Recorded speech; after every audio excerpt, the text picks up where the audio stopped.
One of the big issues is how do you get young people to stay engaged in the news? David Mindich will talk a little bit about this tomorrow morning. We want them to get engaged. So at every single lecture, we have something called News Matters.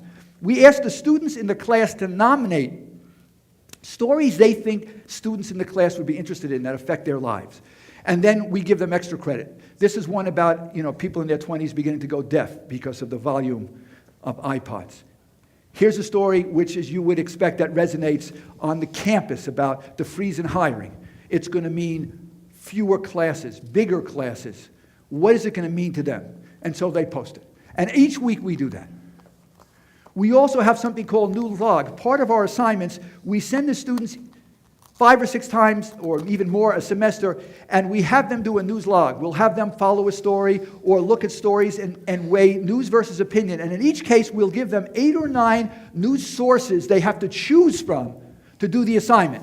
So they have to, and their radio, their television, their internet, their newspapers, their magazines. So not only do they have to stay engaged, but they have to be exposed in the course of the semester to 30, maybe 20 or 30 or 40 sites that perhaps they've never gone to. And they have to choose from those sites. We've started blogs in which we're posting stories this semester. The instructor posts a story, asks questions, and we have the students in the recitation blog. We want to continue the conversation outside of class. We want them to continue to engage in the course of the week. So they reinforce each other and talk to each other. And finally, this year, for the first time, we're doing something called a News Bowl.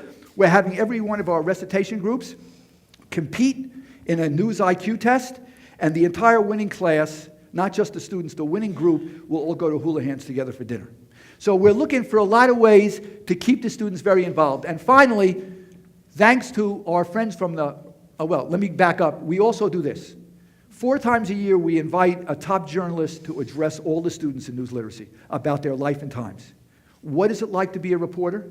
How do I work? What are the pressure? What are the problems?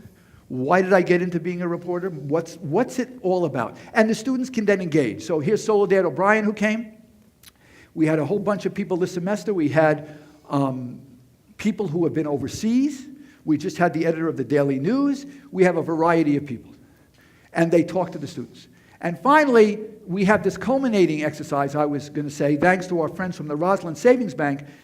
We started this.